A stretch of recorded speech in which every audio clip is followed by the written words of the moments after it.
everyone, and welcome to another lifting episode. We're here with a very special guest today, Dr. Amir Jahangiri. Say hello to everybody.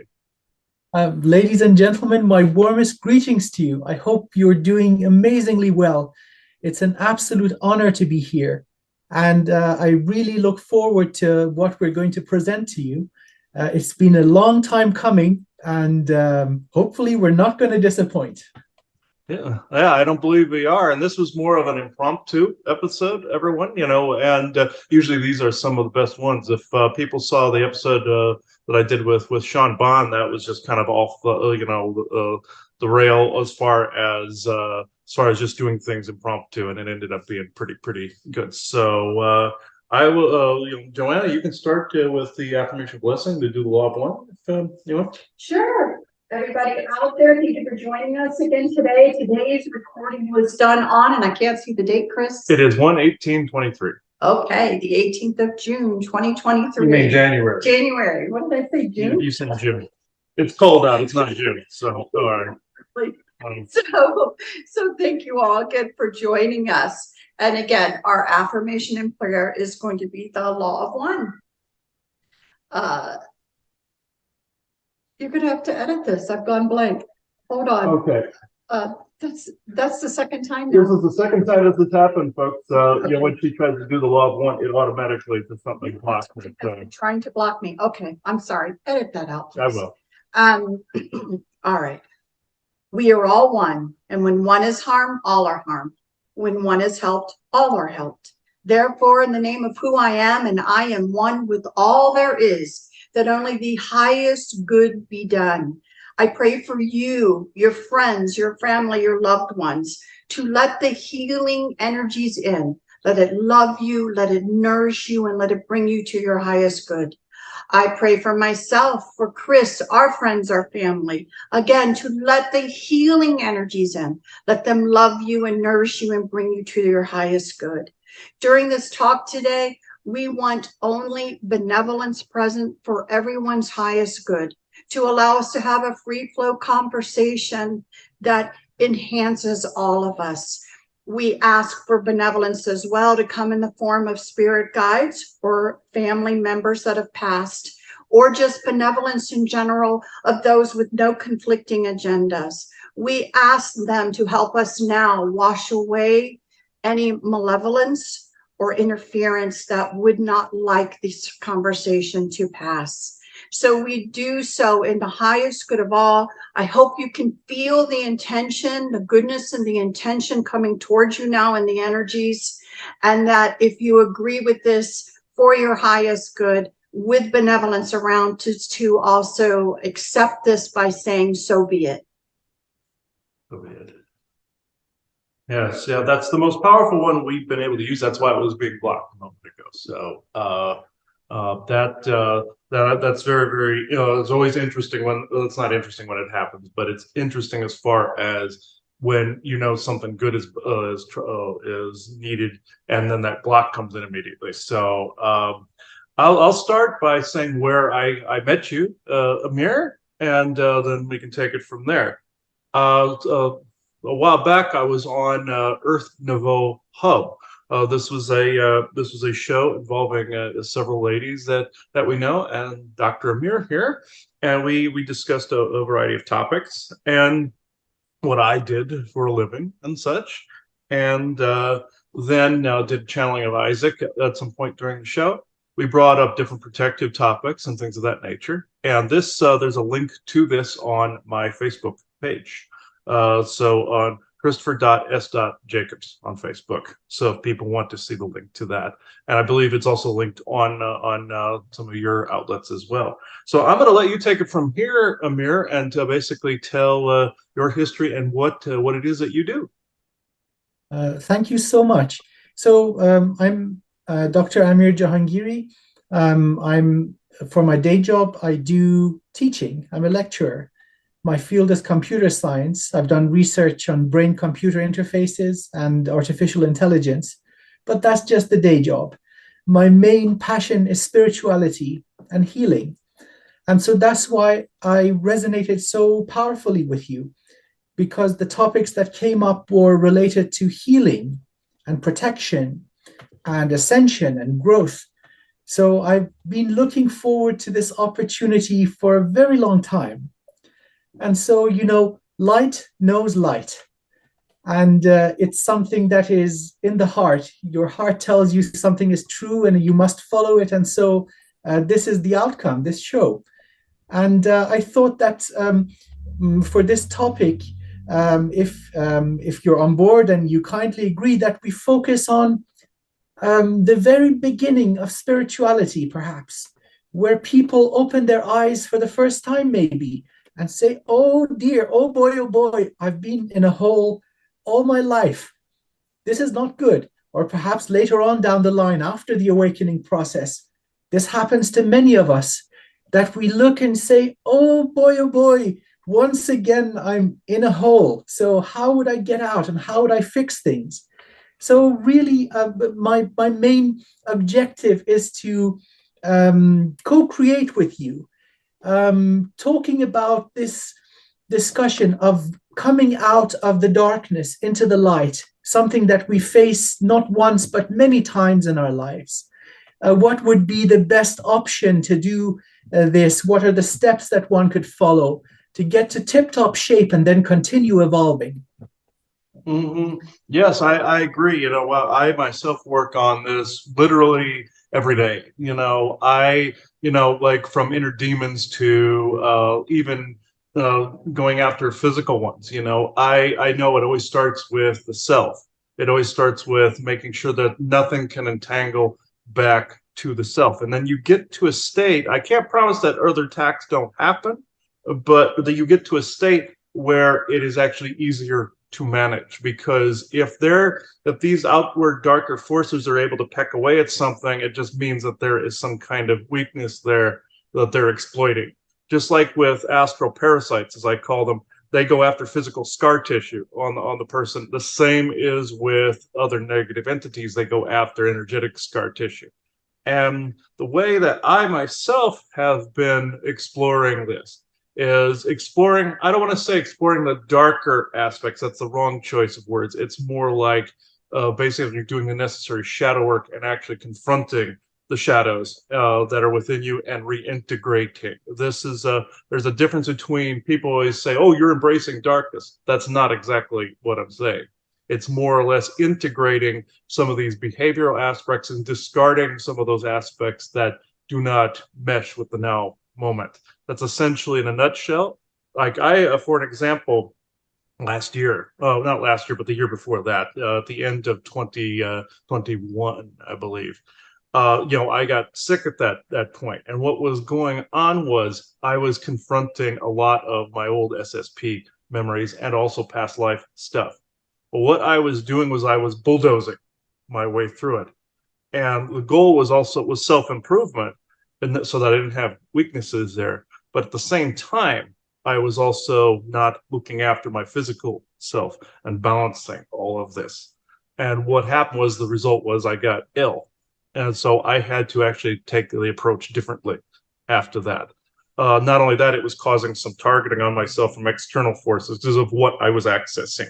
And that's a different show altogether. But this, the thing is, I was pushing around such massive amounts of energies that it was causing some undue weakness in the body. So you have to take this in baby steps. You can't just go slam like that and bulldoze the whole thing. Higher self at that point thought it was kind of necessary to go push something really quickly as well. So I went along with it, but it ended up being too quickly because it went along with my request to do this quickly and get it over with. You can't exactly go into it with that mindset. And I've learned that fairly quickly. You cannot just go into it with, okay, I just want to get this done and over. You can't do that. And that was my mistake. That if I could tell anybody anything, you cannot use the bulldozer method on this kind of integration. You have to take these things as they come and heal them as they come and reintegrate them as they come. You become balanced. A balanced person then is not as susceptible. And I want to make clear, it's not that it's becoming less intense, that the darker things are not becoming less intense. You're becoming more intense. at that point. And so that's something people screw up. They're like, oh, they're not coming around as often. No, they're there. It's just that they're wanting to not only stay away, but they're also knowing that they don't have as a big of effect on you after you start to reintegrate a lot of this. So Joanna, I don't know if you want to add to that. Sure. So when we started the lifting that we did in 2017, again, kind of in the line of what you're referring to of lifting from what, basically, what are we lifting from? And I think one of the things that we try to help people understand is what we have the seen world, we have the unseen world around us, affecting us on our daily lives.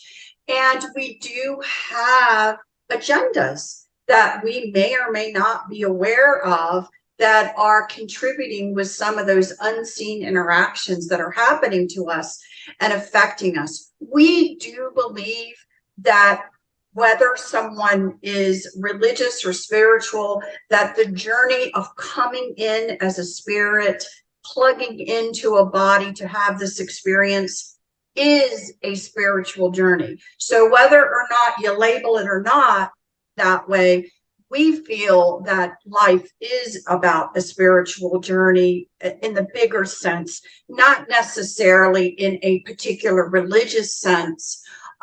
But we do recognize that the medium of many religions out there hold kind of the same standards as far as treating yourself well, treating other people well, and different things like that. So we do in general just believe life is a spiritual journey. We also believe that in general, there's been a curriculum of a sense that we have been undergoing for many thousands of years. We do believe in reincarnation as a part of that spiritual journey if a soul chooses. Some souls may have one lifetime and that's all they ever needed and they are going elsewhere to do other things. Some people will come in here and have many lifetimes, and it's all about the growth during that lifetime. And what is moving on. So we in general just believe that. The discussion that we bring up a lot is about the understanding of that unseen world and how it affects you. We don't know how a person can have a really good spiritual journey when they get to a certain point. If they want to move further, there has to be discussion of that other aspect.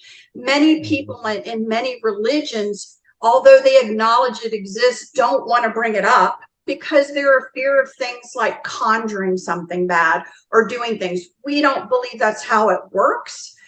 We do believe that co-creation of something bad can happen, but just talking about it in general is not and a long intention, not just a momentary. So, we do believe that, it is important. We also believe in the importance of what we refer to as personal responsibility. You are here to learn, and it is your responsibility to learn about it, to grow through it. We believe that there's a lot of, we'll call it interference, that comes your way.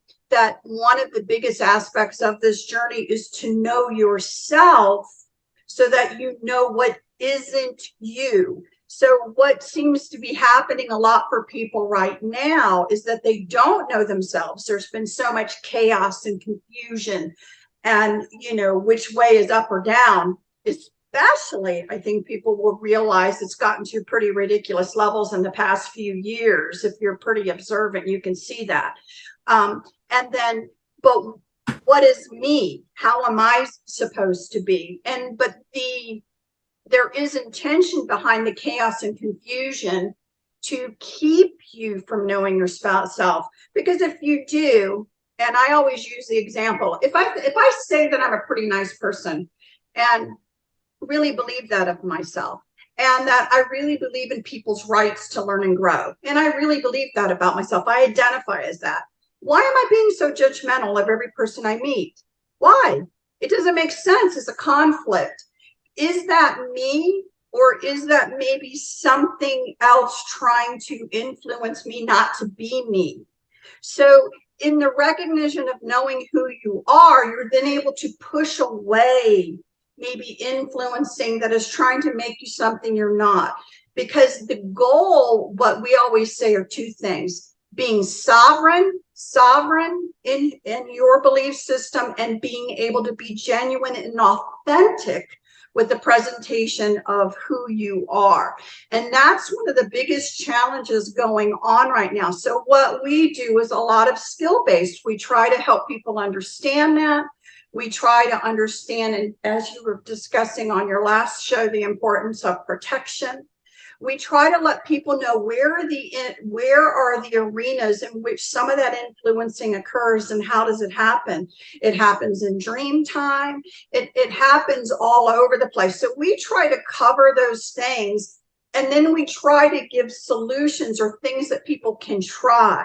But the bottom line, I have to say up front, not that there isn't benevolence out there that can step in and assist in a moment, but there is no savior.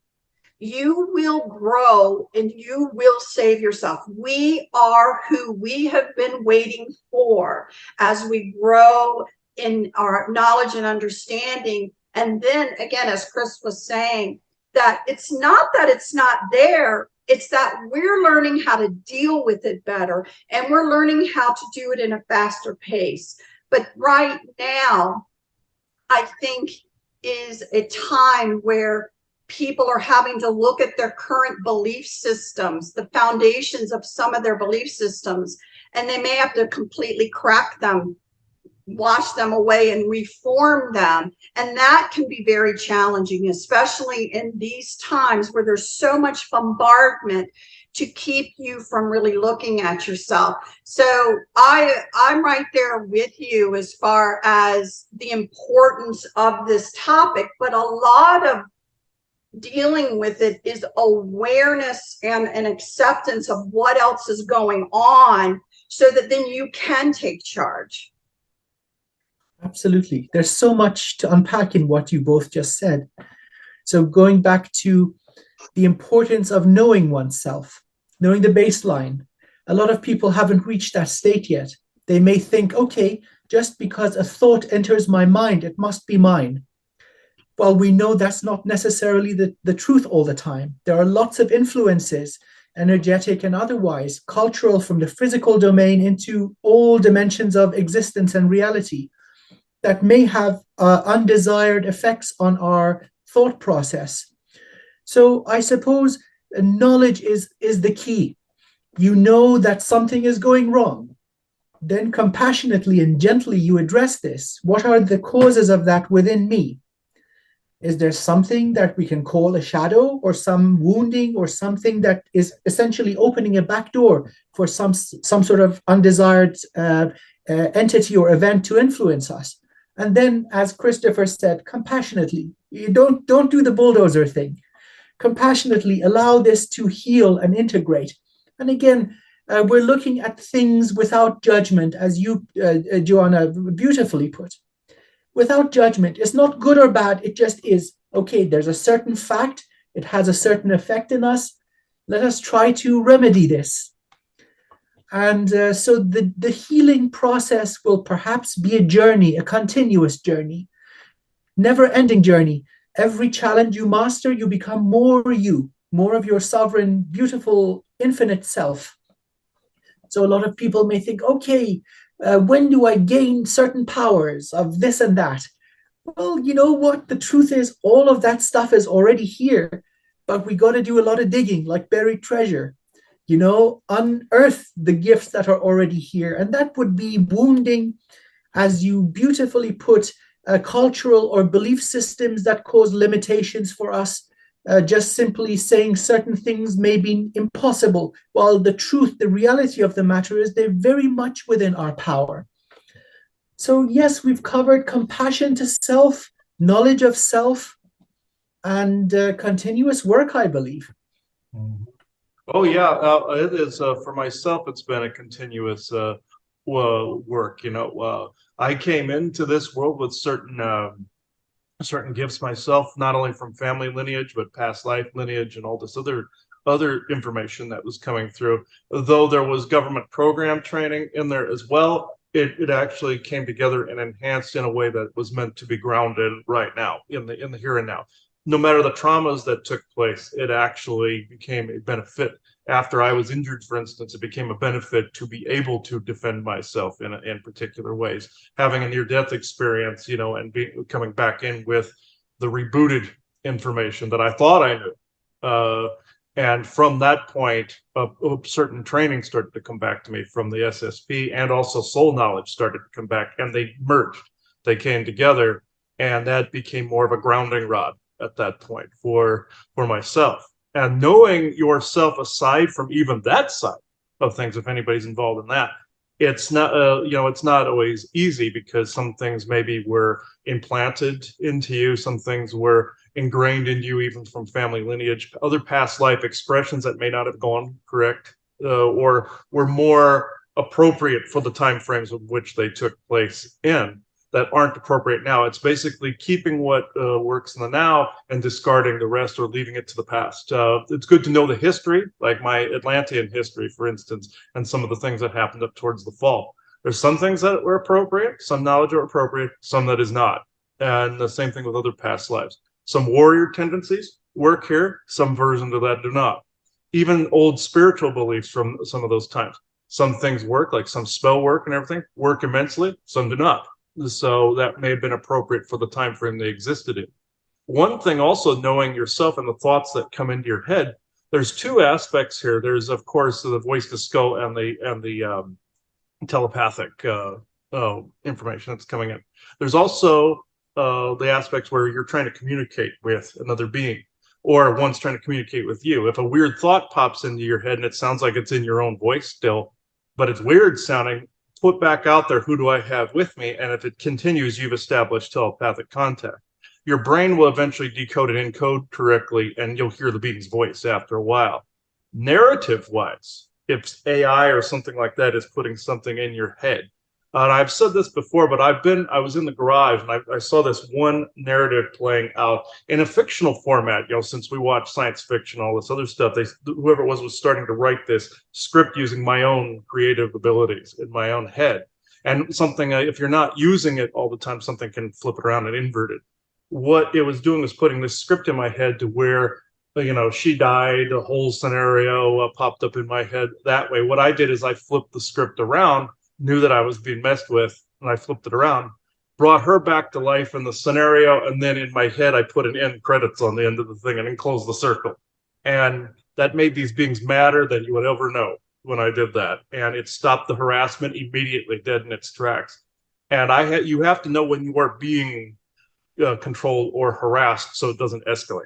When these thoughts go through your head, and it just won't happen once. It'll Multiple start times, yeah. to go in a circle and a circle. You really need to rewrite the ending. And so, as Chris is saying, he did it as an example, but the number one way to make it stop is to rewrite the ending in the true desired effect you want to see. So making an assumption that whatever's going in your head is not what you want, rewrite the ending. It will stop it from resurfacing. Now, it doesn't mean that it stops something from trying to interfere to do it again. But once you become wise to it, of what potentially is going on, and again, is it in alignment with who you believe you are? Is it in alignment? Most of the time, it really won't be in alignment with what you want to experience. So, but you must then, again, this is self-work, be proactive, rewrite the ending of that thought. It will dissipate. And then that may be something that you realize is a first step of taking control of some of these things that are happening, that are actually happening to you. One of the other areas that we actually talk about that sometimes people find very uncomfortable, because we talk about what we consider to be myths, untruths that are out there, that if that would make life a lot easier if they were true, right? But it isn't. And so one of them, again, being that there's a savior coming to save you. That's one of the myths out there. Who wouldn't want that? If I could have a choice, right? Instead of learning and growing and getting in some difficulty or whatever, who wouldn't want that? Of course. I'm not saying it's not something people would desire, or I wouldn't, but I'm saying, guess what? It's really a myth. It's really not true. And so people have to understand that. One other thing that we try to get into, we refer to it as galactic history, the history of what our understanding of our existence. Again, and we try to talk about it in a pretty honest way from our perspective, because again, that will break down some of the mythos that, if people are coming in and they feel that everyone is supposed to have a lifetime of ease without pain, and their version of heaven where everyone's sitting on a fluffy cloud getting along, and they're going to come here and we need to make it a fluffy cloud so everyone gets along. That's a mythos as well. So for us, we try to explain that if you think of a soul who's just beginning a journey, not even ever incarnated here, as a perfect Rubik's Cube in balance, all the colors are aligned, is beautiful. So when you come in and you start having experiences, and why do we do that? Because we know that it's one thing to read a book, but to really understand something, you may get information, but you're going to live the experience. And then that gives you greater understanding of whatever it is you want to explore. Mm-hmm. And so what we as great souls, and I don't say that lightly, we are great souls who decided to start a journey, and again, with no time limit, of coming in and maybe exploring here in other places. But what happens is the Rubik's Cube then starts to change. And so when you truly want to understand something, you're going to explore many sides of that. So if you want to understand better about how to treat people, you're going to do it all, meaning you're going to treat people bad in certain lives. You're going to be a victim of that in certain lives. You're going to do it all. And what happens is that Rubik's Cube gets changed and altered and is now unbalanced. And then the goal is, with enough exploration that and changing that, in that identity of who you are, which actually is a great soul, is changing all the time with more experience you come in. The goal is to get back that Rubik's Cube in balance. That can take a very, very, very soul journey, long time to do. So many of us that are coming in now that have been here multiple times have very messed up Rubik's Cubes. And so one of the things that people may not realize, as Chris was alluding to as well, is that we may just not be dealing with life as current present moment. We may be dealing with energies, and some of the things we're experiencing now are to help balance out something that maybe happened in a previous life. It's very, I use the word complicated a lot, because the greater understanding of it all can seem quite complicated, although to what people refer to as their perceived higher self, that greater soul, pretty much for the most part, understands what it's doing and why you're doing it. You're feeding back information to that greater soul. You're working to, understand better and come into balance. But one of the mythos, again, with that people are all supposed to be kumbaya living here, is that, for example, if you actually came in, let's say you had many years where you were treated poorly, okay, in past lives. And this has happened to a lot of people. And so you've got a pretty good idea of what it's like on that side of it. But maybe to balance it, you now need to understand what it's like to be a perpetrator. You need to know what it means to try and manipulate people. Now, of course, that would be bad qualities, right? The people, but part of that learning, that's what you're here to do, is the fact that you need to know what it feels like to have people walk away from you, right? If you continue that behavior, you have to balance out that whole entire experience. So one of the myths out there is that, especially when they come to somebody, when people come to somebody to work with them, and their inner work that they're doing, they may have to say, no, I am a judgmental person this lifetime. Yeah, I am, and I'll die that way. Well, maybe you're supposed to, but the ramification of what all of that means. So when we say a person's highest good, when we talk about your spiritual journey, we're not assigning that it's all in what we would refer to in a benevolent mode, because you need to have it all. And then people that are working on that more benevolent side have to have something to come against, to challenge them on what is benevolence in this situation, or what is it in that. Now, I don't want people to think that the overwhelming part of the population is all evil, because that's not true. But I do want to throw out that mythos, that, everybody will be this perfect love. It's not going to happen, because it's not supposed to happen. This is an educational area. You're going to experience all sides. But I will say, for the vast majority of people that are here right now, there has been a ton, and have reincarnated a lot. There have been a ton of lifetimes of what we call an oppressive type of lifetime. And so this is the time where people are trying to come into balance in that, stand up for themselves if they need to stand up for themselves because it wasn't able to be done before, and all of those aspects of, self-worth, no shame, blame, or guilt that is often used as a tool to manipulate people's behavior and everything, and to lift out of some of that, what I would refer to as that darkness that the soul had been experiencing.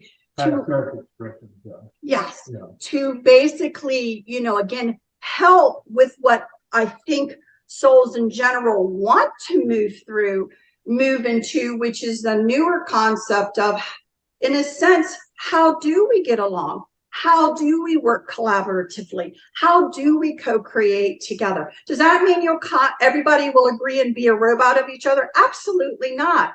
But how can we disagree, but still move forward in a same, positive way for a newer types of experiences that over the thousands and thousands of years we have not experienced. So in general, what I call the collective consciousness wants to tie some of this up in a bow and move forward into experiences that we actually don't believe historically that the collective consciousness has experienced.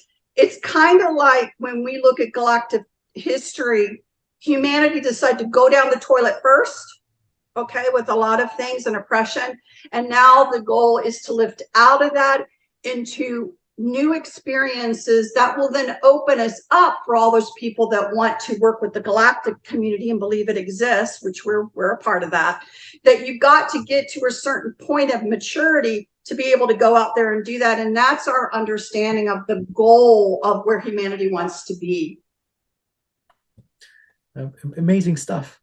I think that a lot of the points that you mentioned, I'm in alignment with that. So looking at the collective of humanity, we are all each at our own stage of evolution and our own unique stage of the journey. So I suppose looking at the self, which is first and foremost the primary responsibility, we need to take care of ourselves before we can be of benefit to others.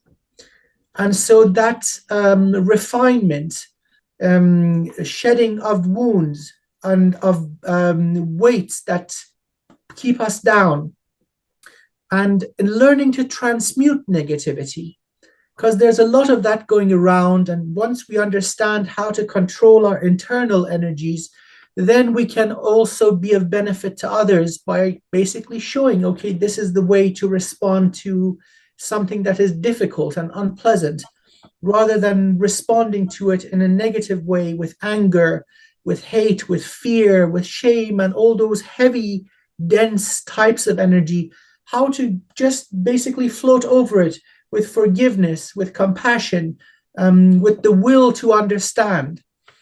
And so I think we should start first and foremost with the self.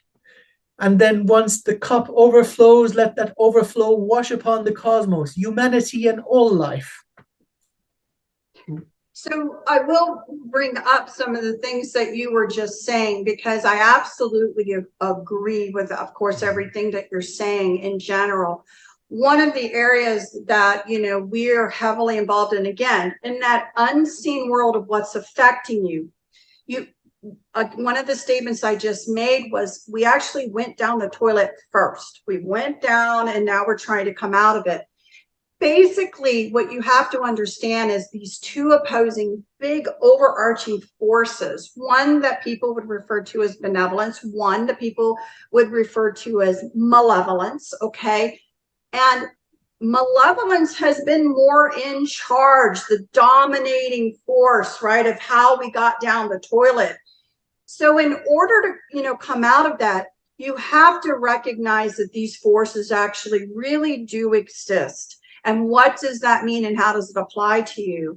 One of the areas on, you know, basically a personal note is that if you were in charge, right, and you were more of a malevolent nature, sociopaths are going to fall under this area as human components. And there's a lot of them around and a lot of them in power. So are you really somehow benevolent that you want to give that up? And the answer is no. They're like, we say, you know, these are people that want this experience. These are beings that want this experience. They're not ready to give it up. And so, you know, we basically talk about this is why it's so important for you to know yourself and learn some of these skills, is because they are to the last breath. Probably the one thing that really good people, I can transmute this basically into somebody who'd be good. Not necessarily if that is truly their soul mission that they really want to explore and continue exploring, and they're not ready to give it up. So I say that to you because what we have to break down for people is what has historically been used, the strategies that have been used to keep you from rising and getting through this. Part of that is good old-fashioned, what I refer to as shame, blame, guilt. So I always start with just little girls. Little girls are brought into this world that they're supposed to care for everybody. They're supposed to get along with everybody. They're supposed to. So here you could be playing in a sandbox, and over there in that sandbox is somebody else that you don't want anything to do with. But again, to be shamed, blame, and guilt, then not only do you need to go over there and play with them, then you need to apologize for being mean to them by not wanting to play for them, when every sense told them that they need to stay away. So yes, we do believe that malevolence is born into this world, into bodies willing to have an experience. You may feel that you should not be on the same side of the street that somebody else is walking, but because of shame, blame, and guilt of different programming put into you, you're ashamed of yourself, and you're going to walk on that side of the street, and God forbid something happened to you. Your wallet was stolen or something, because inside of you already is the ability to discern.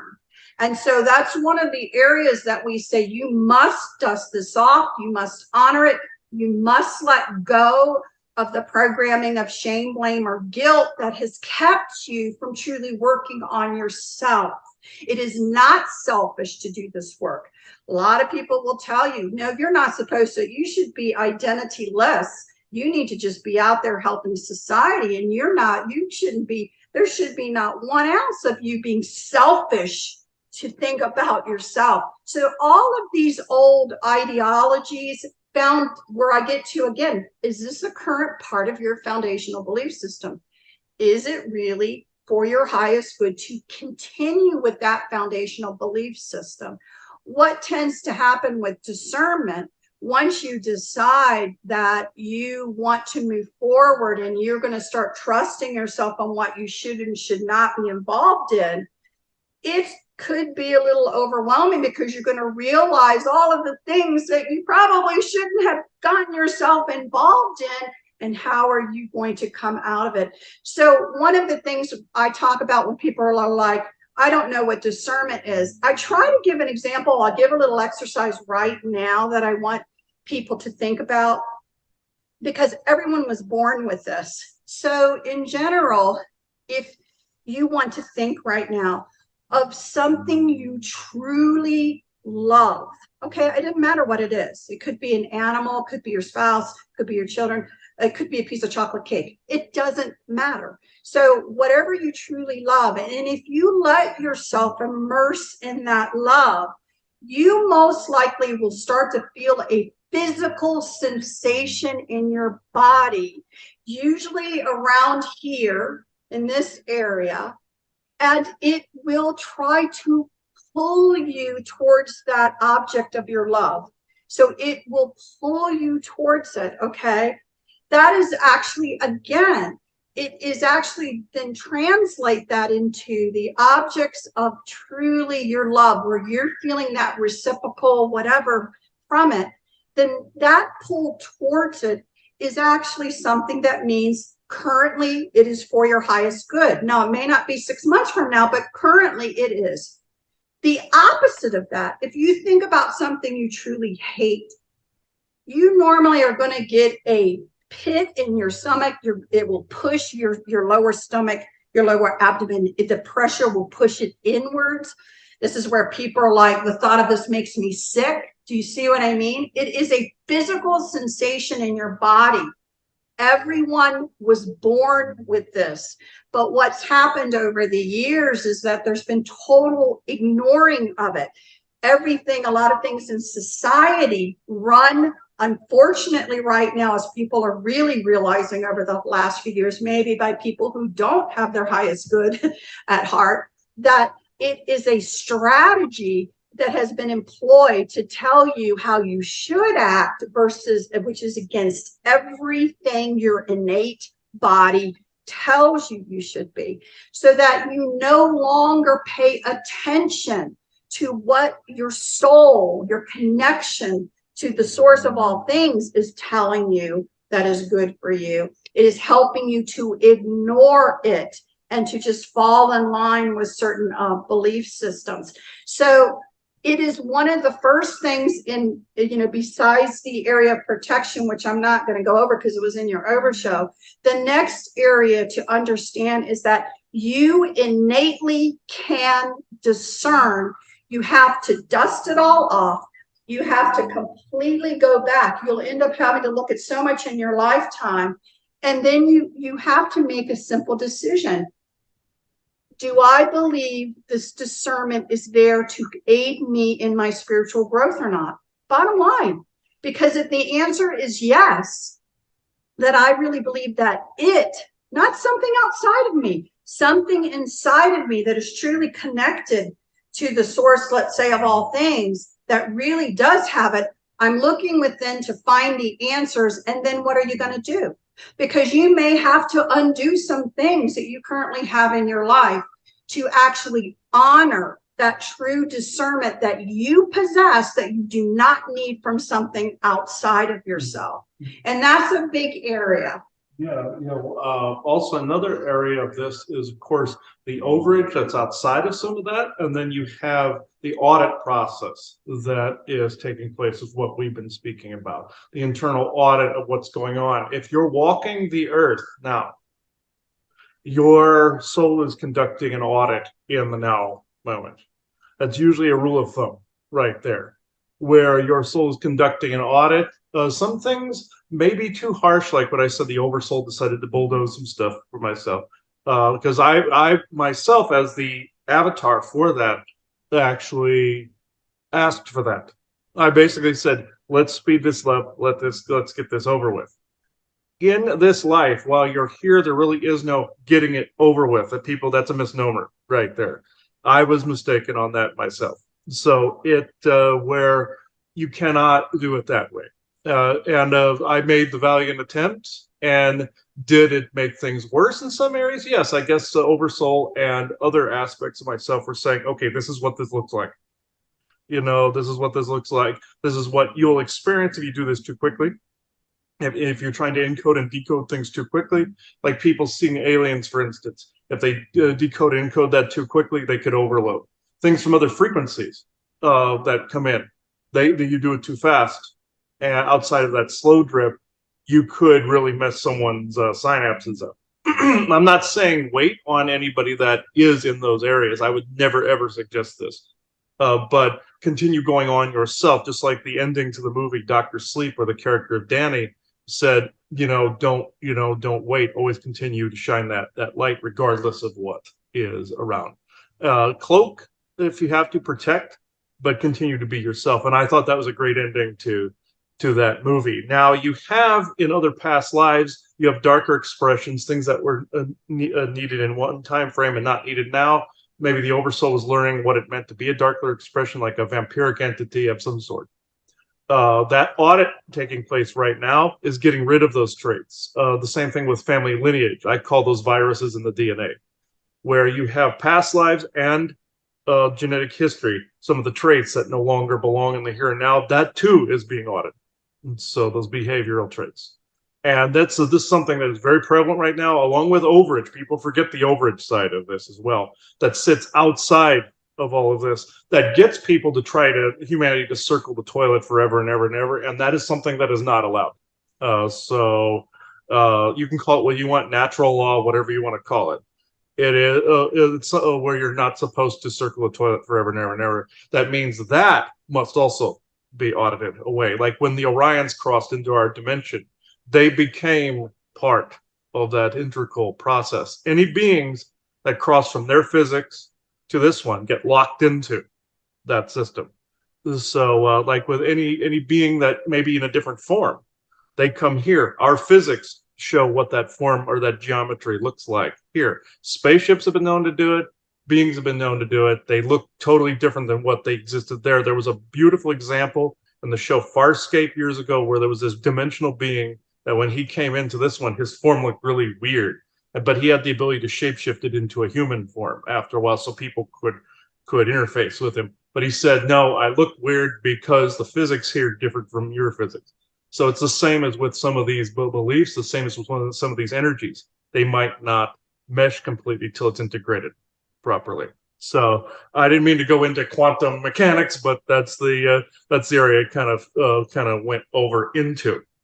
The energies are getting pretty high today, and also sort of some of the distractions I've noticed outside here. That's why people keep seeing me look over that way, because of course when you get into some of these higher fast moving frequencies, of course distractions galore start to appear, and to try to get you outside of that state.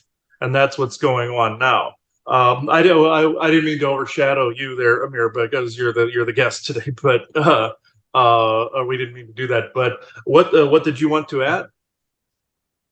Well, I just agree with everything you say, in the sense that awareness is incredibly important. So there may be that, so to speak, gut feeling that something isn't quite right. I think trusting the wisdom of the body is very important. So it does tie into other senses that we have that are not physical. So when something is telling you, a feeling translated by the body is giving you a sense of dread or a warning, I think it's very important to trust this. And then looking really without judgment, with compassion towards the self and others, looking at what's going on around you, whether it's in the physical or in the energetic realms, that, okay, something is occurring over and over, and perhaps it is not beneficial, it is causing harm. That would be a good indication to try and avoid it or try to get separated from it. So as it was correctly mentioned, there is evil in the world. So how to judge good and evil, that's a whole other show, I suppose.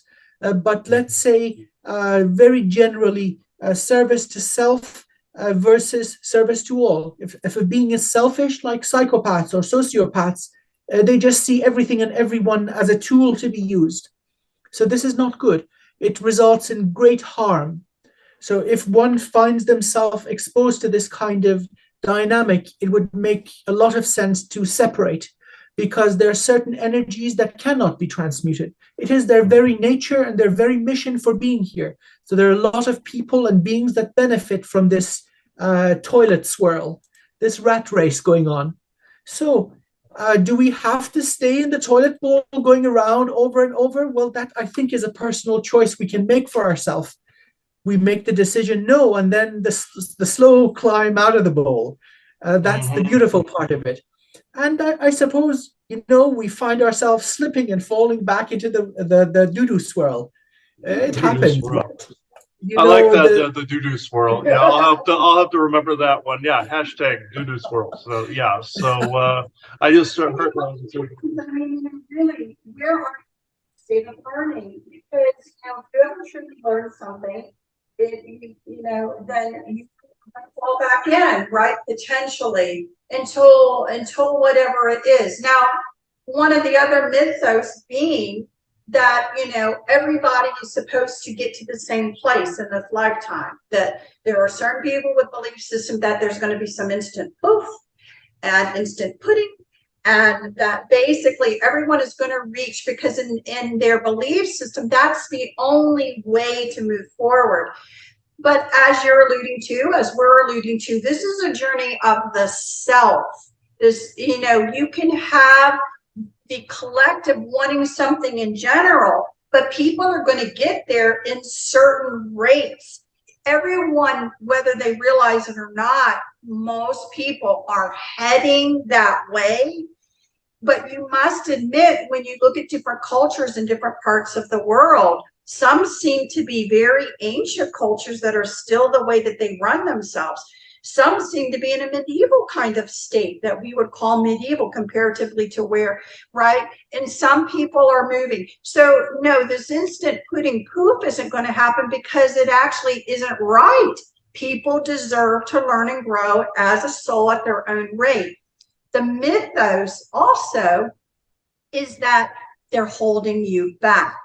That's a mythos as well, because again, instead of realizing this is a personal journey, you've now turned over your power to wherever everyone else is, and you've given up your personal power, basically, that I have to wait.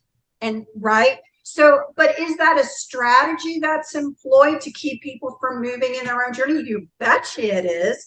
Because if I always think, what if I was on the other side? What would I employ? And I could come up with some great stuff. This would be one of them, to make you think that it is a collective journey and not a personal one. And thus you just have to sit and spin for a while. So none of that is true at all. And again, but people also have a mythos belief system that they're supposed to reach in this lifetime a place that they consider a pinnacle, and I think I'm there, but yet they're still very angry at all these other people. Well, no, being a balanced person, you would have the compassion as understanding, not that you'd want to hang out with everybody, because why do I want to hang out with certain people, right? That are just going to do this with me, right? You don't have to, but I'm not reliant on anybody. And if I have the compassion and understanding and believing some of the things we just said, that we really do believe it is a personal journey, all I'm seeing a lot of times from their behavior, occasionally there could be a little mirroring, but what I'm seeing is where they're at. Okay, that's all. I'm seeing where they are at in their interaction. And then there's nothing wrong with saying, well, I wish you well. I wish you your highest good. Again, I'm not saying what it is because I don't know, but I wish you your highest good, and move on to find people that may be more like-minded, that you feel you can learn and grow out of. But you won't be in a balanced state if you're blaming everybody. That's actually trying to tell you something. But and it really gets pretty hard. So we really, again, try to work on, again, the big one here. I mean, if I said, if they watch the protection show, obviously protecting your energies. The next big step is learning about discernment, okay, and about how information comes to you through you that you should be paying attention to. And then desperately starting to let go of old belief systems that'll keep you not moving in a spiritual growth way. But what you have to have is that desire to want to grow. Because one of the other areas that a lot of people believe is they need to go out and put out the clarion call to try to force people to move when they may not be ready to. It won't work. Now, there could be some people that hear something because they're ready, but if they're not ready, they're just going to find fault and everything and every reason not to want to hear what you have to say. You have to be okay with that. You want to be able to be your genuine, authentic self. But right now, you may be hanging out with a bunch of people who don't want to hear your genuine, authentic self. They're totally not interested. They're just totally interested. Are you going to lend them the $10 they want? So you have to understand the dynamics. And again, as you were alluding to, you may have to start making changes in your life to put yourself around different frequencies. But I don't want to, I maybe this is a good time to bring in, someone else. We could talk about this for days, how to push this down into a small show, but I think we've covered it. It turned out to be a rather fascinating discussion because, at the end of the day, there's so many things holding people down, us included, each at a different stage or a different format. But I suppose something that we could take out of the whole thing is compassion towards the self and understanding when it is appropriate and timely to let go of things and people. So sacrificing yourself, your happiness, your health, your well-being, and whatever understanding you have of your own highest good for the sake of others, that is an absolute mistake. I think we must understand how to let go and release with blessings and do this in a graceful manner, not to cause harm or trauma to anybody else. No, happy swirling, dear friend. I'm out of the bowl. Yes, I bless your journey and you bless mine, and let's see what happens, right? So, just like I saw a meme the other day that said, yeah, if you believe 1 + 1 is 5, good, you can believe that, enjoy it. I saw that, I about died laughing when I saw that. I was like, that fits. And also back to where people are as well. There was a great example of this, how people tend to judge people from where they are in a certain situation. There was a cartoon on years ago called Dragon Ball Z. It's on in some form right now. It's an anime series. It has a different title now, but it's the same characters are in. But this one scene where this young boy named Gohan was basically trying to fight this bad guy named Cell, like an Orion facsimile, essentially, that was in it. His father had backed out of the fight. And the kid looks at him and goes, Dad, why did you back out? You haven't given it your all here. We need to do this. He goes, no, you're basing it on your own energy. You're basing it on yourself. I'm pooped. I'm done right now. And it's basically you are basing it on your own energy, output, input, your own soul.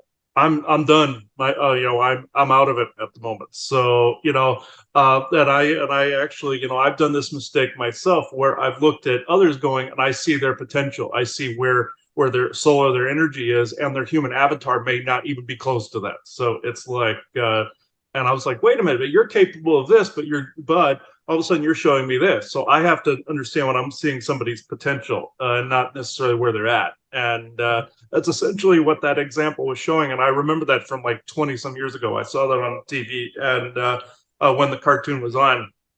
And it's actually quite interesting. A lot of disclosure in that series too, but was very specific to this conversation.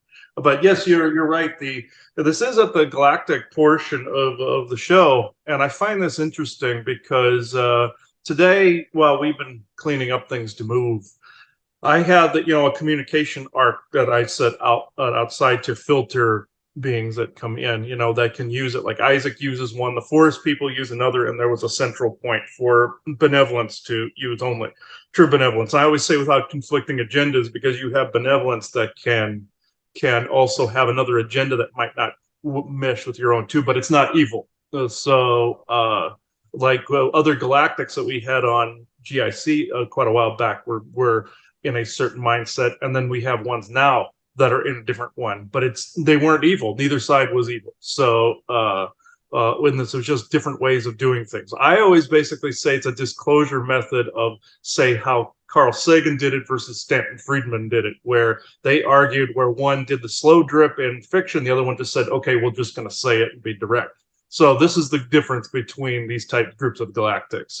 You have some that wish to hide within a narrative to be able to present a slow drip within the narrative, and you have some that's like, here we are, we're going to say our piece. So it's like you have two different camps here. So this camp here, when I moved these communication arcs inside, I washed them up, put them in the garage, to pack up.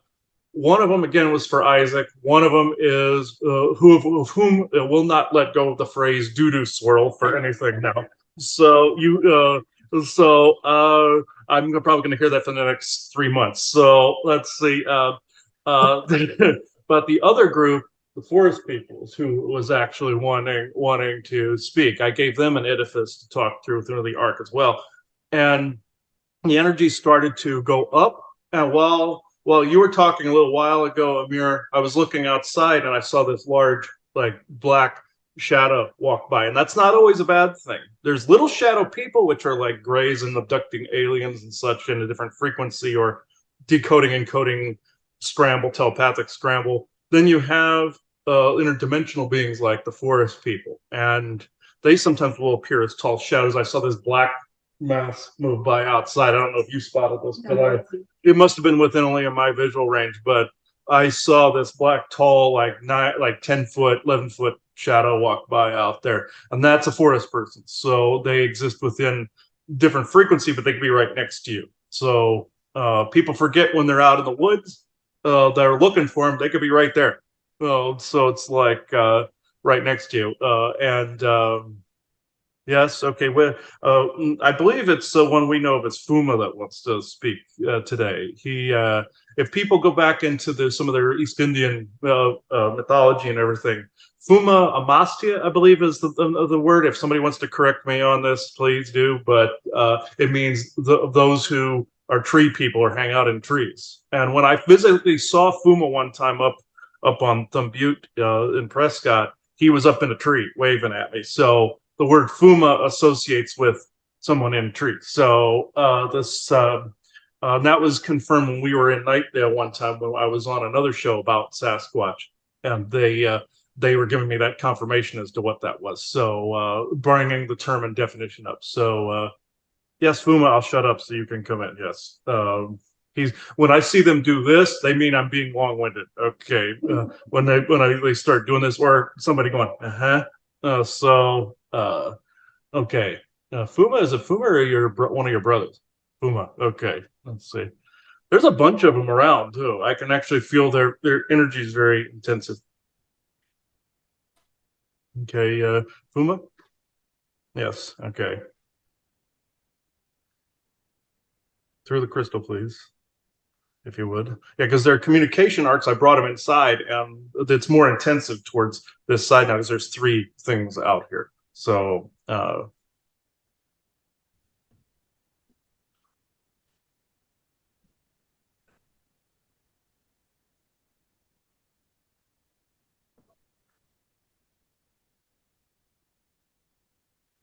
yes, this discussion is one that was hoped by us, you see. This is, of course, we've had to fight our good fight and be the warrior within and bring out that fire at times, especially recently. We will not negate that side of us. This is also misnomer people are speaking about that you have to give up the sword. That is not true. As you also discussed with the ego, there is a good portion, and then there's a portion that thinks they are better than others. That is the bad portion. Discarding this. And aside from this, we have had to bring out the other sword more than we care to. We are peaceful, but we do not take, let's say, shit from anyone. This said, what is being said currently about that inner peace, or that inner work. Yes, this has been said. Some things have been said as nauseum, but all of you here today are bringing a concurrent spin and a fresh take on this. I myself do engage in meditative practices of doing inner reflection and helping those young amongst us who some have fallen prey to Orion influences. It's no different than you. We are your cousins. We are directly related to all of you. Just because we seemingly have superhuman powers, let's just say, doesn't mean that you do not. We are not here to be your angels, saviors, guides. We walk next to you. We walk as equals with you. We bring out the information about our true histories, your true histories. We have done this over and over again. But also the reason that we have chosen to come in for this conversation is also you, Amir, as well. We recognize coding within yourself that is concurrent with our people's coding as well. At least an expression there within, and also some genetic codings as well. I wish to point out that not all of our people have been good. This is a misnomer that is out there. Our people have a scattering of good and bad like yourselves. No different. Some people put us on a pedestal in that particular way. At this point, I do not wish to denigrate away from all of you, but I know there's a side of you, Amir, that is also a mirror of us as well. So if you wish to ask us questions about your history, you may do so. I have a great affinity and bond with nature, so that vibrates with me extremely powerfully. I am joyous in nature. I have a question, if I may respectfully present this to you. I wish to help Mother Earth and all beautiful life that she is host to. I know that there have been boundaries placed on Earth in different stages throughout the history of our kind. And I say our kind, I refer to our kind, meaning everything living. Is there something that you wish to, in terms of code, plant within my psyche so that I may meditate upon it towards the more successful execution of this healing and liberation? Yes, this is actually very interesting. There are sections of the earth that, yes, do require an audit. They've either been energetically poisoned or polluted in some fashion, either physically or energetically, or elements of the two. Yes, are humans responsible for some? Yes, but other races are as well. And also, there are some races out there, mentioning the Myrmidon, for instance, who like to sometimes complain more than fix things. We joke with them because we are in constant communications with them. You think Aquaman in that respect. In your instance where you wish to help heal parts of the earth, yes, can the earth do this? Yes, but if you call in benevolent Earth Mother and basically say you are requesting an audit and a code audit of a particular site, like say if you go into a haunted site or you go into a degenerative battlefield site of some sort, a demonically infested one, just to request an audit and a code audit, whereas some codes are deleted or audited where appropriate, then you say, as he likes to say, mirrored across time and space where appropriate, under the guidance and supervision of true benevolent source creator, true benevolent earth mother, and the true benevolent verses. This is what we have shown him. And then you say, it is forever so, and so it is. Or it is forever so in all moments, expressions, and sessions. This will begin the earth to basically scratch that itch. You see, the earth is so immense that it doesn't always feel when there may be a scab or maybe an itch or a wound or a scratch. Vaguely aware, this is a misnomer. The Earth is vaguely aware that sometimes other positive elementals and those stewards of those areas have to be made aware of a particular spot. Or if, say, if the negative Orions had claimed a spot and no longer are there any longer, that site needs to be healed and monitored. Now, say for chemical intrusions and physical degenerative or degeneration of nature, what you also do is put an audit in place so that those people begin to see the ilk that is being wrought from destroying nature. Us as being one with nature, we do feel great sadness at its destruction. Not necessarily with your false, let's say, climate change agenda that is out there currently. We scoff at some of this because it takes away and degenerates away from the true healings that take place. The propaganda, there's the propaganda, and there is the healing. Now, with yourself, you, with that intention, also walking into a site, begin to automatically change the fabric of that site, just like what has been said in science. You look at a subject, it begins to change the subject. Yes, energies do exactly the same thing in what he calls millimeters and centimeters, and those changes are permanent. When you begin to also visualize the energy flowing through the earth lines again, it is like getting rid of a clog, or like, say, a blood clot or something in your veins or arteries. It is essentially the same difference, where some evil has been done over and over and over again. Some sites at the moment are beyond all of your capability of changing, but it will not be permanently that way. It is not as Isaac and you would say, a permanent doo-doo swirl. This, of course, the court jester out there will not let go of for anything. So, unfortunately, you have to be careful what words you coin in front of him. But as he likes to compare him to the character of Drop Dead Fred, or the mischievous practical jokester, the movie that is, or like a good genie character of some sort.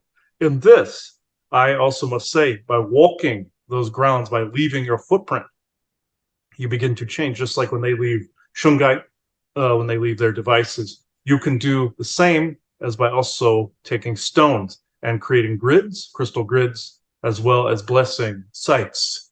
These are also some of the bits of advice I have to offer in this area.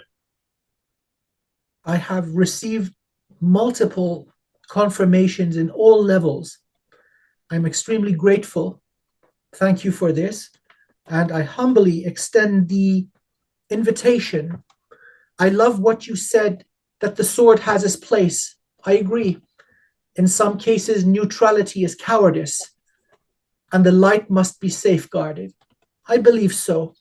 I humbly extend the call to arms, not for harm or aggression, but to safeguard, restore, and protect that which is sacred, which is our mother, which is Earth. Please join with me in this energetic cleansing. I extend the invitation perpetually for communication, and I thank you with humility and love. Yes, we thank you as well. I and my brothers and sisters and cousins are all observing this particular conversation. As I've said, you also changed the environment because you had an existence as one of us, your soul avatar, as it were. Let's just say you have your oversoul, and your most favored expression, other than this one, is and has been one of our own people. Yes, we fall under, as he likes to say, the elemental or benevolent elemental category. As I've said, not all of us have been benevolent. We have also gone down the toilet ourselves and can actually attest to that swirl, as it were. But with yourself, yes, we can honestly say you have not only the physical codes within your genetic memory, and also the familial lineage as well from much further back, but you also have the soul self as one of our people. It would be far too complicated to discuss the physics of this. Just know that your oversoul is mantling this particular information with and grounding your oversoul's information, or what was not infected by dark expressions, and balancing with your human avatar self. And this is why you have such a drive for helping nature, it is because of this. We share the same benevolent agenda. So, Joanna, do you wish to ask a question? Well, I just want to continue on this conversation because this is actually a pretty big deal for a lot of people as far as they're concerned for the Earth Mother. And I think you've done such a beautiful job stating what people can do. It's also important, and I wish for you to continue to state what you don't need to do, because one of the areas, I call it energy harvesting, that is done to a lot of humans is to think that the Earth Mother needs our energy, which really isn't a truth at all. You're talking to being that's so magnificent. So I think it's really important, again, to continue with this conversation to discuss what the Earth Mother does not need you to do. Yes, so do not offer up your energy, blood, or anything sacrificial that is that Luciferian Orion garbage that is out there. The Earth does not need your energy. She has plenty of her own. Just point out an area that needs that healing and conduct the audit process of which I previously aforementioned. That and your intention and presence. If something is trying to get you to offer up your energies, that is no God or deity or being that you wish to associate with. This is more in the vampiric category. But with going into an area, help conduct the audit process. Even we encourage people, and other smaller elementals will sometimes bug even more so on this, help clean up garbage that is around against certain areas that we may tread, you may tread, keep the earth pure in that way. But again, you brought up an interesting point. These aliens have these energy collection units scattered across the face of the earth. They wanted to create an adapter for looshing people or taking energies for their own kind, and also merge, since they are merged with artificial intelligence, they wanted to be able to, let's just say, haunt or degenerate an area through other humans that would degenerate it for them. They need human servants and always have. We do not suffer from this affliction. We need none of this. The earth needs none of this. This is vileness in its purest form. You would say pure evil, and you would be correct in that way, or monsters or aberrations from nature. Some would say a virus in that way as well, that would exist in this way. I know they hear me at this time, so I can poke this in this way. Do not offer up your energies as some would be compelled to do. Offer up the help, but at the same time, also while you're changing yourself and you're auditing yourself, and you begin to care and steward for the planet as a result, that in our minds is also along with the auditing is good enough for us and the earth. And then the one area that we haven't talked about yet that that as Amir asked us questions, but the overall conversation as a whole is co-creating. So one of the things that we as a species have to learn is that we are co-creative beings. So what we focus on, we can create. Now, over the years, as we circled the toilet, right, and did all that, what we actually had learned was how to co-create for someone else's benefit. We weren't helping ourselves. We always were giving up to something or co-creating or whatever. But now, again, in the world of co-creating, the goal is to learn how to co-create in an effective manner. I'll give one example related to what is just now being discussed. People with the desire to see a place healed, to see waterways and things cleaned up. When you talk about co-creating and making something come into existence, I always say you kind of have to go to the end, because when it is where you want it to be, what does that look like? If there's humans interacting there, like a place that was a filthy waterway that now is a place that's a park that people go to, what does that look like? What are the people doing? How are the people acting? Interacting with one another, with themselves, with family? Is there laughter? Do we hear it? What do we actually want to occur? Because in the greatness of having our experience, You kind of go to the end, not knowing how you get there. Don't have to put much effort into that. But the co-creation basically of the thought process of how do I want this experience to be? And that is actually, you can translate it, although we're talking about healing the earth right now, you could translate the same thought at a workplace. I always go into a meeting and a meeting's horrible. Well, why don't you daydream in and get as many people as possible to daydream in with you what a good meeting looks like, and say, this is what we want to see happen. This is how we want the interaction to be. We want people to listen. And when you do it more together, then you may see people that feel they have to leave, right? Because maybe they never could be that way, or you may see changes. But that's the process of co-creating. So as we talk about the earth and healing the earth, well, what do you want? Some people like ourselves can walk onto a piece of land and we can tell, oh my gosh, there was some historical horrific fighting here, or something horrible happened here. How do we want that to look down the road and feel? And again, bringing in an audit, but then spend time co-creating another vision. And if you do that, that's slowly how things are changed. But again, most of the time right now, the co-creations that people are doing are more in fear co-creation, things that really won't help. So if you can talk a little bit about that area. Yes, co-creating in fear never works. But what do you want your planet to look like? Do you want it with war and battle, and also with garbage and filth? Do you want it to be a reflection of that side of yourself? No. Does the benevolent Earth Mother? Absolutely, she does not. There are aspects of her that are more sword-like your Pele, for instance, and then you have aspects of her that are more in a serenity type of feel. She has several aspects to her because of the immensity of the size of her celestial self and physical self.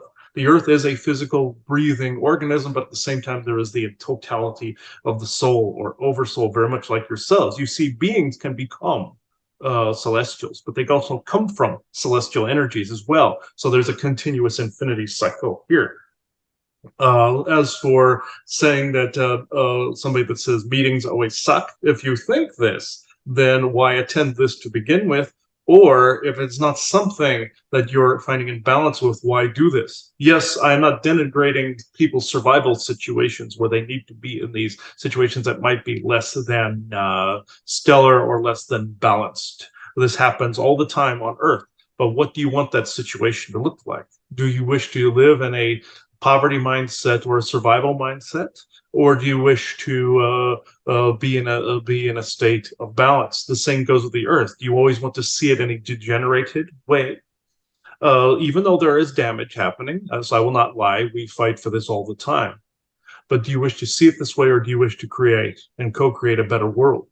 One, actually, what you would say, and not saying worthy and unworthy, but you know what I'm saying, one worthy of a place in the stars, or do you wish to have it be basically a doo-doo swirl, as you would say?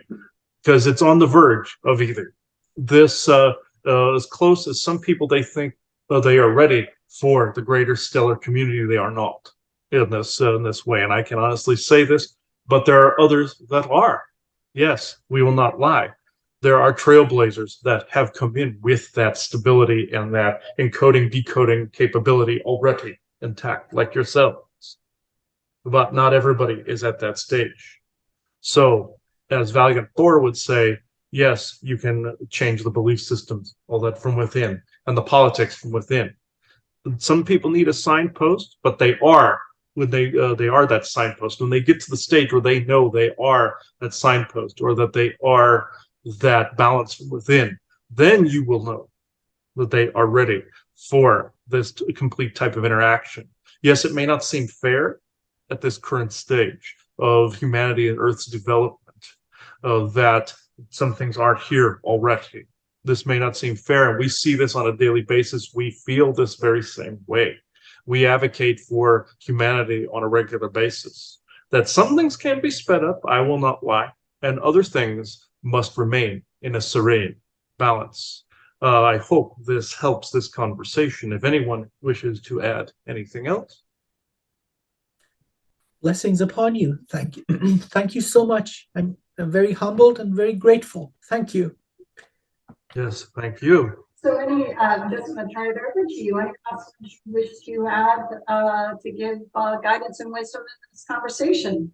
Yes, yes, we know that you currently, people watching are also fighting for not only their right to remain free, which is something that we do on a regular basis, but also fighting to keep a peaceful serenity. Both of these things are needed right now, but also the introspection and retrospection and inner work of self, or what you call shadow work.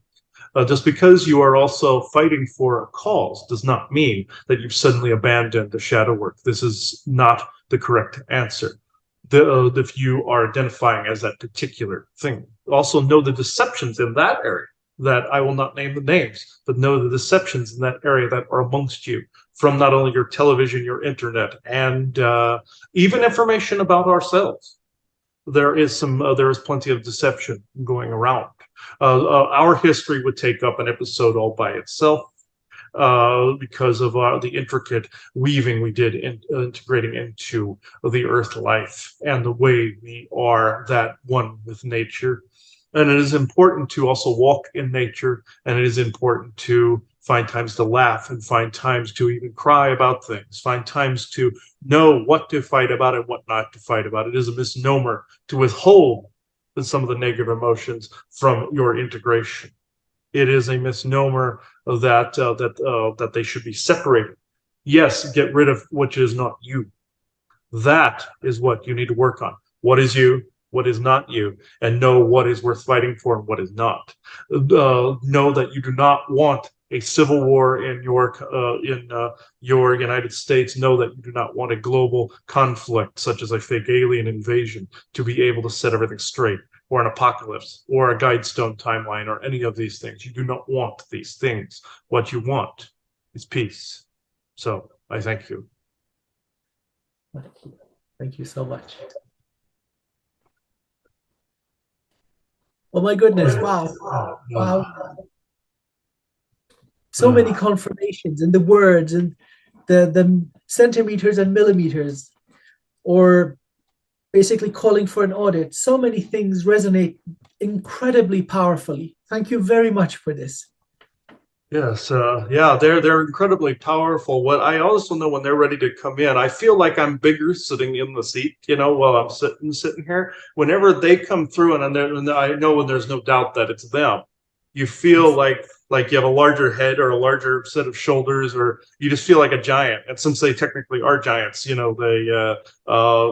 feel that presence. And they are correct. There are nasty ones amongst them. That's also a show in and of itself. But the point is, I knew when there was no, I didn't really need a confirmation. It was more the intuition was telling me, hey, this is a genuine article. So immediately, like, I didn't have to ask for an audit. I didn't have to ask for any of these things. It was just, you just knew. So some things you have to kind of question them. And I always say, check the ID at the door all the time, every time, but with this, it wasn't needed. It was just the feeling. And it felt genuine to me. So I know when they are genuinely around. So yeah, this has been a wonderful, wonderful show. Amir, I don't know if you have anything else to finalize this out before I give the affirmation and blessing for the show. Well, I just wish happiness, health, freedom, and growth for everybody. Bless everybody who's seeing this and hearing this in all time. I'm very grateful for your compassion and your wisdom and having me on your show. I'm very, very grateful. Thank you. Yes, thank you. We're grateful for having you on as well, because it's been a long time since we've seen an extremely uplifting energy. It's usually we've seen circling the toilet for so long we've almost forgot what that looked like to be its opposite. So it's so that, at least for myself anyway, I can say that. So yeah, I got a ending affirmation of blessing I wrote on here. Hopefully I can read my own writing. Give me a second here. I tend to scribble when I channel something. So let's see. May the light and balance of knowledge, spirit, and wisdom permeate the soul of the listeners and followers of Awakened Thought and soul. Heart, minds, spirit, and soul always as one. So mote it be. And that goes along the lines with the law of one prayer at the beginning. Not to be confused with the raw material, everyone. So it's not anywhere close to it. So many people have been asking me that. So thank you, Dr. Amir, and everyone listening. So have a good day, everyone. Thank you. One very important thing that I did neglect to mention, it is the forest person word analam, or analam, meaning calm. That is a very powerful spell word that it seems to be in like the native languages. I believe it's ancient Lemurian, to tell you the truth. Just like I learned many other phrases, like there are a few others that are not necessarily relevant to this. Other spell languages, I'm being warned not to say any other words than this, but it's analam, or the calm, and it seems to initiate a calm when that is said. But it's not just analam, not like a dry version of it. It's analam, like with the breath. It's like with the infinity breath. Analam. You see. So that is also what they wanted me to get at. So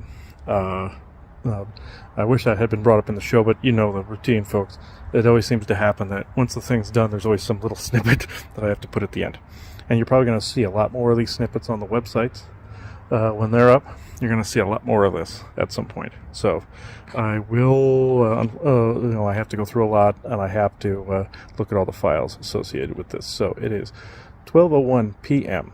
Arizona Standard Time, Wednesday, January 18th, 2023. Thank you. Okay.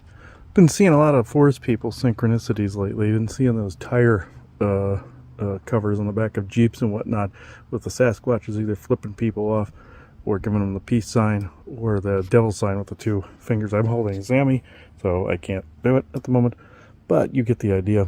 And our friend Melissa sent us a picture of one of them with flipping people off in traffic, a picture of it on the tire. And our friend Susan sent us one month or so back, 2 months back or so.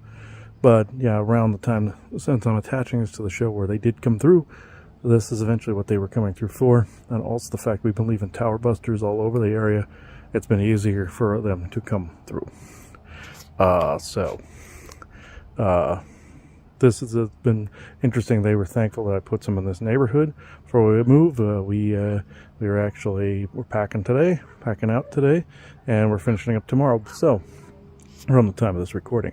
So we're at my mother's place at this area, and I'll just say that the name is Prescott Canyon Estates. We were in Granville before. We're cleaning that house out, so it doesn't matter that anybody knows now. So I will end this here. It is 3:13. That adds up to a 7 p.m. That is Saturday, January 21st, 2023. Thank you.